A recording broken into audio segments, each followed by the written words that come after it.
Hi, everybody. We're back for a new episode. We have named this episode, hang on a minute. We have named this episode Attitudes, Actions, and Results. And it's what you do when things are looking. You don't sound great. I know, I'm fixing that. Hang on. Okay, that should do it. All right. Anyways, sorry about that. I had a little issue with my mic. I think we're better. Do I sound better now? Yep. Okay. So attitudes, actions, and results, where we're talking about things where, you're looking at your world, you're walking through life. What is it? How does that look? And how does living scientific metaphysics, really show up? So I wanted to, so I called it attitudes, actions, and results. And we'll just explore different aspects of things. So welcome, Betty. How are you? Pretty good. Excellent. So where shall we start? Well, I'm looking for. I'm trying to explore in my deep recesses here how to say this in everyday language. But when something comes up for me that is an upset, I get very quiet and I listen. And what I'm doing is consciously seeing that I'm not this thing that I see in the mirror, that there is a being present, being Betty. And I want to be in sync with that being, if I can put it that way. I want to let go of any attitudes or opinions or judgments or habits or belief systems or whatever you want to call them associated with whatever is upsetting me. I just want to look at it and say, oh, my goodness, what's got Betty hooked? Mm-hmm. I want to be able to stay there until I am absolutely sure that I'm not coming from being Betty with her opinions. Right. So let's just explore this for a bit. So if you have something happen, so let's say you get in a car accident. Oh dear, right? Mm. And so you're upset because it wasn't your fault, but there you are, and you're trying to get somewhere, and now you're not going to be able to get there and whatever, right? So right then and there, in that moment, what if you're present to being and divinity and all of that, what is your attitude like? Well, actually, I can relate because I have had that experience of having my car destroyed on the freeway in heavy traffic.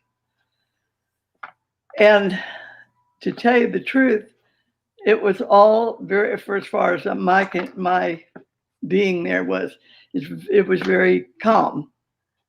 I was very calm and straightforward and saying, huh, interesting. And the car spun around and the traffic in 4 lanes of the freeway stopped while this car was spinning around. And when it stopped spinning, the car that had hit me had 2 Marines in it. And they got out to be sure that I was all right. I had a passenger with me. And they actually pushed my car off the freeway onto the side lane so the traffic could continue on. And they admitted that they had sideswiped me in trying to change lanes when they didn't have room to change lanes. So anyway, the interesting thing about it was that I was just quick as snapping a finger. I was present to, well, let's see what comes next. And right away, 2 people pulled out of the traffic over to the sidelines and said, we'll wait for the police to get here. We saw the whole thing and we can tell them exactly what happened. And so, and they did. The police arrived and they were annoyed with me because they thought that I had done something wrong on the freeway. And both of the witnesses went right up to the police and said, no, she didn't. She was absolutely doing just fine. These guys pulled right over on her, sideswiped her, and knocked her out of control. And her car spun around, and we all saw it, and we stopped. And that's why nobody crashed into her. But the car that did hit me totaled my car. Now, I was not hurt, neither was my passenger at all, not at all. And anyway, the witnesses gave their statements to the police. They got somebody to tow my car away. I called somebody from my office and they came and picked me up. It all worked step by step, click, click, click, right along, and everything was just fine. The interesting part to me was that the police were not initially inclined to give me the benefit of the doubt. They said, "Are you sure you were paying attention? Are you sure that you had your seatbelt on?" All those things. And I think it was a judgment thing from their point of view because I had white hair. A little old lady driving along the freeway, So I don't know that, but that was the way it went for a while. And then one of the ladies that pulled over to tell the police what had actually happened came up to me and gave me her name, her phone number, and said, "If you need me, I will be glad to testify." I saw the whole thing. And it doesn't sound like he's writing up a report that sounds right. So I said, "Okay, if I need you, thank you very much." Well, I didn't need her. It all worked out well. But I do remember that at the moment it happened, the very first thing I did was say, "Everything is all right, Betty. There's one thing going on here, and it's all right." And I let go of my alarm. I let go of my upset. I let go of my concern. I just paid attention to right now, right now, right now. Everything is all right. Yeah. So you could say that your attitude was that of it's all right. It's okay. And let's see how this all goes. Let's be open to how it unfolds. All right. Yeah. But I just know that freedom for me is in letting go of Betty and her opinions and her judgments. Yep. And just being a listening for what's possible. Okay. Yeah. Very cool. So, and that ties in with last week, listen for ideas. And so it brings us to this, which become conscious for a single moment that life and intelligence are purely spiritual, neither in nor of matter, and the body will then utter no something. Complaints. No complaints, right? That got cut off. Yeah. So that should say no complaints. Right. Well, when you really can get that there is spiritual being present, which we see in the language we understand, which is two-legged animals running around driving cars and so on. That's just language. But the being is spirit. Mm-hmm. The being is not the two-legged animal, but that is the language that you see with the being that's actually present. Right. But when I can listen to the being and let go of that picture, there's freedom. Right. So let's pick another incident. Something comes up, you get fired from your job without any warning, laid off. Maybe you were in furlough and furlough turned permanent.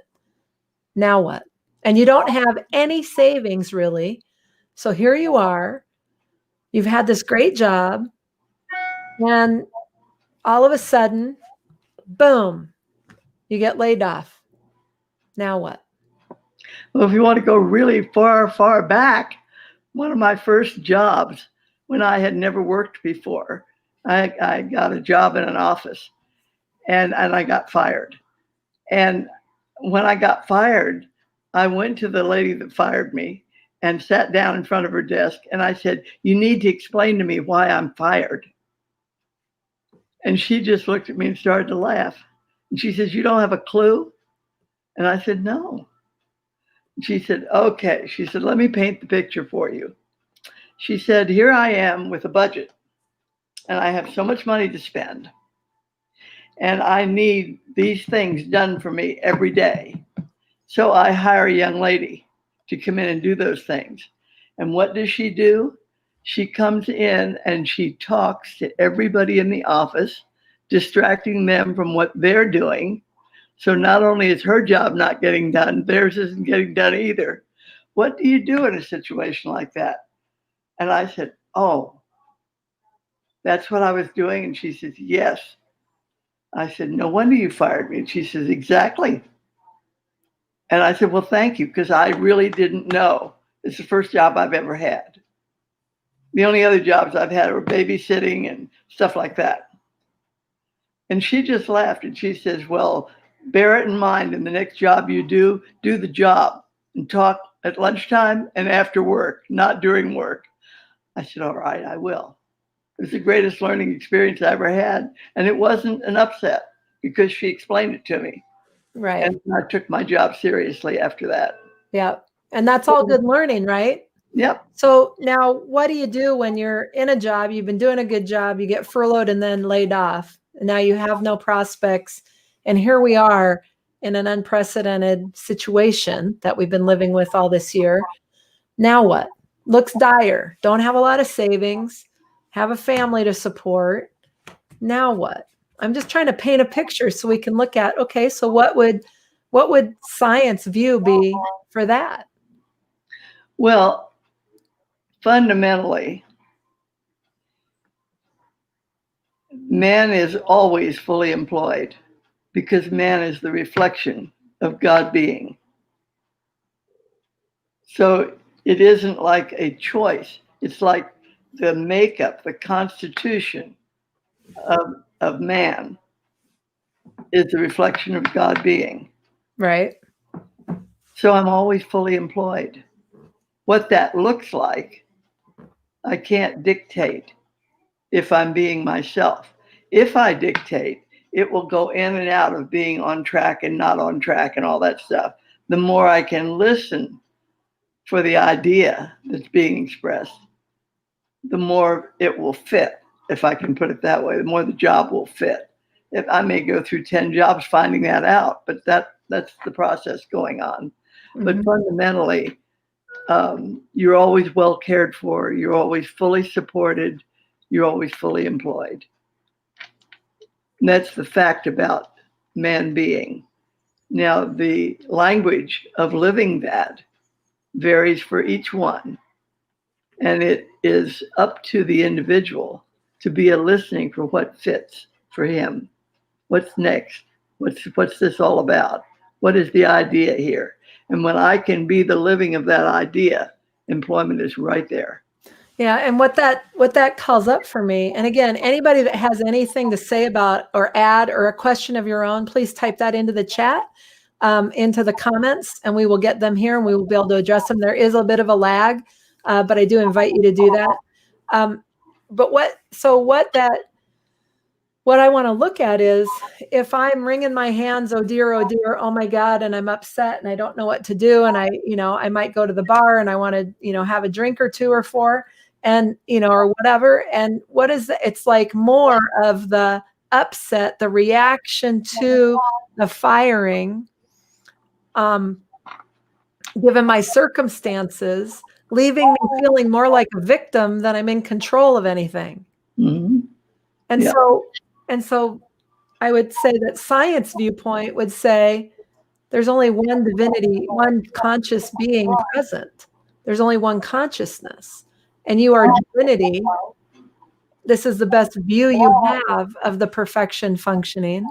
But if I can let it be, it seems like I'm open. I am not a victim when I can allow things to be. Well, when you can allow the human appearance of yourself to just be. Mm-hmm. Yeah, it gets in trouble all the time. Right. That's why I leave it alone. Because I know that there is being present, mm-hmm. Divine being present, having Betty show up. So I want to leave Betty alone and just be a listening for the presence, the divine presence that gives me presence. Mm-hmm.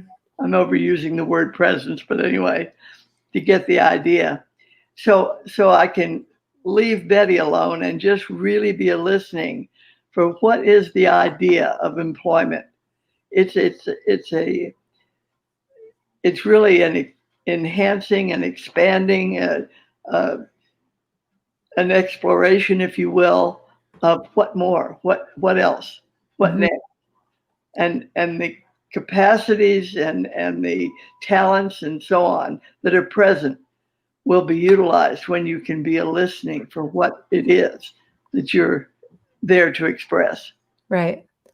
And it will open up for you. There'll be an opening. It's I've seen it many times. Well, you've seen it in your life. Absolutely. Yeah. So if you can just get this sense that right here, sitting in this chair is Betty, and right here, where Betty thinks she's sitting, is divine being. Otherwise, there wouldn't be any Betty. Mm-hmm. There is a divinity that shapes our ends, says Shakespeare.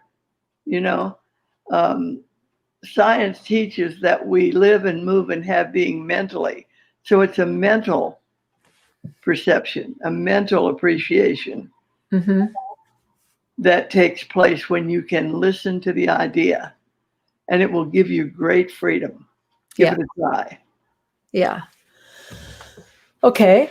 So let's look at this next quote. This next quote's also from Mary Baker Eddy. Can you see an enemy except you first formulate this enemy, then look upon the object of your own conception? Yeah. When I got fired, Mm-hmm. I could have looked at the gal that fired me as if she were the enemy, but instead she was my best friend. I never had that problem again. She got me educated in a hurry about what you pay attention to when you take a job and you accept payment for your work. Mm-hmm. You pay attention and you do what you're there to do. And in a first job, I didn't know that. And I didn't have anybody to tell me. Mm-hmm. So she was great help. It's like that. Yeah. Okay. So then anything that you've got going on, whether it was your car accident or a job or anything going on, if what you've got is it's me versus them, if you can see an enemy, except you first formulate this enemy, then look upon the object of your own conception, you created that. Yeah, you're the one that says it's an enemy. Yeah. There are no enemies otherwise. Mm-hmm. Yeah, the question that I asked you right before we came on when we were in a conversation was, if you're present to the divinity of who you are, understanding you are the world you walk through. Yep. Would you treat everybody you come in contact with as the most important person in your life? Well, Betty doesn't know enough to do that. I'm saying, if you know, I'm saying no. Yes, you would treat them as if they were God. Mm-hmm. And with the same respect. Right. And the same wonder and the same joy. Yeah. But when I treat them as if they're another thing like Betty, they don't get too much from me. Right. Well, the idea that I'm out for here, that I'm really looking at and exploring, is if anything in the realm of possibility, divinity being present, perfection functioning, then anything is possible. And I remember you saying to me, Kim, you have a fatal flaw. And I said, well, what is it? And you said, you think anything is possible for anyone. And I said, well, what's wrong with that? And you said, well, it's not. And I said, what do you mean it's not? And you said, it's only possible if they see it as possible. Yeah. And that loosened up a whole bunch of stuff for me, right? Because when you look at it, so what I want to say is that if you're present to your own divinity, to the fullness and the allness of who you are, which is immense, if you get even a glimpse of that, a glimmer of that, how would you treat, if that's who you are, more than this, big, right? All is infinite mind, infinite. How would you treat those around you? How would you treat those people in your life? How would you treat the person who rear ends your vehicle? How would you treat the rude person at the grocery store? How would you treat, you see what I'm saying? Yeah, I don't know how the treatment would appear in the Right. picture, but I would come from that this is divine being, the way I see it. Mm-hmm. And I would just do whatever was appropriate. Yeah. If somebody's stepping on my feet, I think I'd say, would you mind not stepping on my feet? Yeah, like get off my damn feet. So, But the thing that I'm curious and I'm playing with is this whole thing of what would it take? What would it take in your living to treat people that way? it takes the ability to forgive yourself for believing that you're a two-legged animal. Okay. All right. I could get that. Until you can forgive yourself and get clear that that isn't who you are. It's a piece, like a piece on the Monopoly board. It's the thing you play the game with. Right. But who you are is not something seen, heard, and felt humanly. Yeah. Who you are is divine being, Mm-hmm. seen in the language you can understand. Yeah. So, yeah, I look at the picture and there's this language, but I know that the being that's present is a power a whole lot greater than Betty will ever be. Right. Right. And the thing that I'm, the thing that when you can be present to that, there's a discipline to that. Oh, yeah. Like it's super easy to get caught up in the circumstances of my life. Yeah. And the discipline it takes to say, wait a minute, that may be the way it looks. That is not the way it is. Yeah. Now, what really is the fact of being right now? Yeah. And that right there is discipline. That's right. Now, what follows that is a huge amount of freedom, but it's not something that comes naturally. Like it may appear not to, but it is actually natural. Right. And when you really create that as a possibility for your life and you practice that, I think it becomes easier as a go-to than maybe just starting out when you've really got to pay attention. Yeah, what actually happens is that you get so that you're really pretty confident that thing that you see in the mirror is not who you are. So you can drop it really quickly. The rest of it takes a bit of working with yourself. Yeah. And when the picture really screams, really is awful, chaotic, upset, all the rest of it, it takes a real devotion to listening for that still small voice, listening to the presence that's there through the hurricane, through the flood, through the pandemic, through the election process, through all of these things that try to take our attention. Yeah. And that listening, you're home free when that occurs. Yeah. Yeah. Yeah, very good. And there's another thing I was reading that I was looking at. And did you know that, there's, I want to say that a lot of people that I've talked to, there's imaging. You can take a picture of yourself. And I forget, this has been around for a long time, but you can see the energy. Take a picture of yourself. You see the energy field kind of around you. Do you know what I mean? Have you ever seen this stuff? You can take this. The thing is that, in the world of the very, very small, in quantum mechanics, quantum physics, everything's just energy moving at different vibrations, right, frequencies. Yep. And we think at the macro level that this stuff we engage with is solid, like it really is there. It is there. But this whole notion that I saw when I saw this imaging thing, and you can take this picture and you can see what I think people have called auras or whatever, and it's a different vibration. And depending on what you've got going on, it will be different. But it's all just demonstrating or illustrating or reflecting that vibration that actually makes you up. It's the language of the energy of spirit. Yeah. But when you can see that, like when I saw that, that picture. It was in a presentation, and I was like, oh my God, that's exactly it. There isn't anything solid.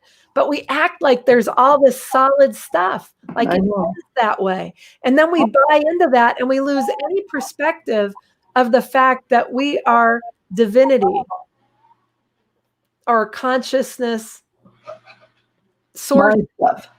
Say that? Mind stuff. Yeah. You know, Sir Arthur Eddington, the physicist, English, I think he was, British, he says it's all mind stuff. Yeah. Yeah. And Capra said that too. When he got down to the teeniest, tiniest particle, he had to conclude that what was present was consciousness. Yeah. And that included rocks. Yeah. He said, there's a vibration there. There's energy there. There's life present. Yeah. We call it a rock, but you Right. know, And that's if all is infinite mind, then it's all mental. right.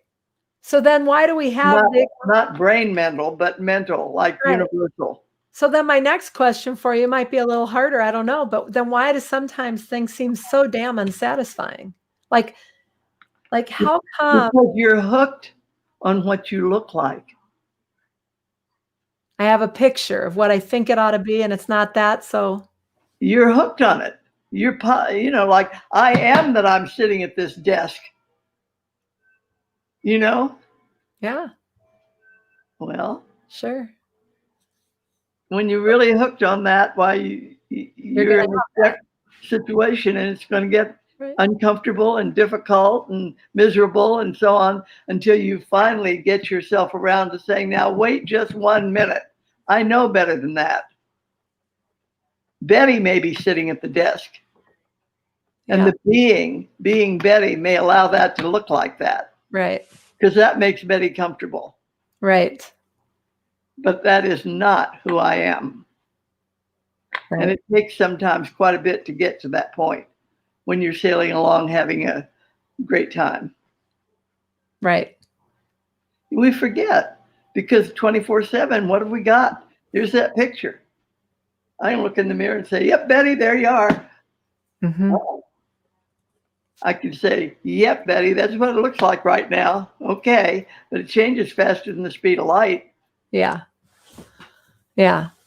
So but that's partly is when I buy the picture, when I buy my circumstances, when I see that and I get hooked in, I am making myself a victim. Or it's occurring to me as if I'm a victim. I'm actually never one. How's that? You're living the experience that you have going on, identifying yourself. Yeah. Yeah.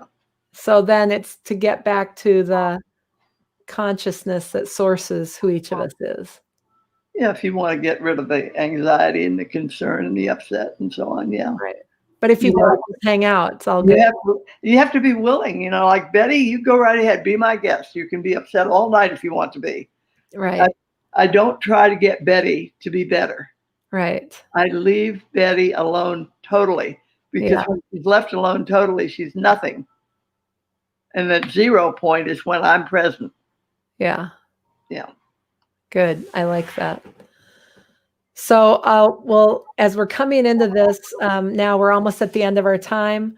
I'll bring up another quote from Margaret Laird. A wonderful time, satisfying and fulfilling, evolves when no thought is taken for the desirable concept versus the undesirable. Yeah. And that's what you're talking about. Yep. Willing to let the picture be exactly as it is and know what's source. Know. Recognize that it's pointless to try to adjust the look of things. Mm-hmm. Why should I try to fix Betty when I'm busy knowing that Betty isn't the thing? She's just like the Monopoly thing, the piece on the Monopoly board. Why would I try to fix the hat so it looks a little shinier? Right. When that isn't what's going on at all. Right. Yep. Very good. Well, what I wanted to talk about at the end here, because we're coming up on the end of our time, what I wanted to talk about was that you have a live cast coming up on November 14th and 15th. That's a Saturday and Sunday, just from the morning, from 9 to 1 on Saturday and 9 to 1 on Sunday, all Pacific time. And if people are interested in attending, if you're actually interested in spending time on a live stream, a live cast, actually, so it'll be via Zoom with Betty in a class on half a day on Saturday, half a day on Sunday on November 14th and 15th. We're going to be having that live cast. So yeah, and you will have the experience of the practice of metaphysical science. Okay. Say a little bit more about that. By the time those 2 half days are over, you will have been through a few exercises, and when you walk out on Sunday at 1 o'clock, or you're going to be home in front of your computer when you close your computer on Sunday, you'll discover that you have at least a taste of what it's like to practice metaphysics, scientific metaphysics. Very good. So you can go out to our website, the Institute of Metaphysical Science at scientificmetaphysics.org, and you can register for that. I think there might be some early bird pricing. I'm not entirely sure. But anyways, go out there and register and join us on the 14th and the 15th. It will be very practical. Huh? Of November. Of November. Didn't I say that? On the 14th and 15th of November. Yeah. We're already past those dates in October. So in November, just in a couple weeks here, we're going to be having that. And I invite all of you to come out and check it out and sign up and join us on those 2 days. So anything else you'd like to say before we end? So we're just finishing up here, wrapping it up. Yeah, I like, can you put up that quote from Mind is the Athlete? The bottom line in meeting needs is always self-discovering. And the bottom line in self-discovering is, physician, heal thyself. Yeah. True. Yeah. Yeah, very good. All right. So there you have it. So thank you so much for tuning in. We'll be here again next Wednesday, same bat channel, same bat time, 5 p.m. Pacific, 7 p.m. Central, and we'll see you then.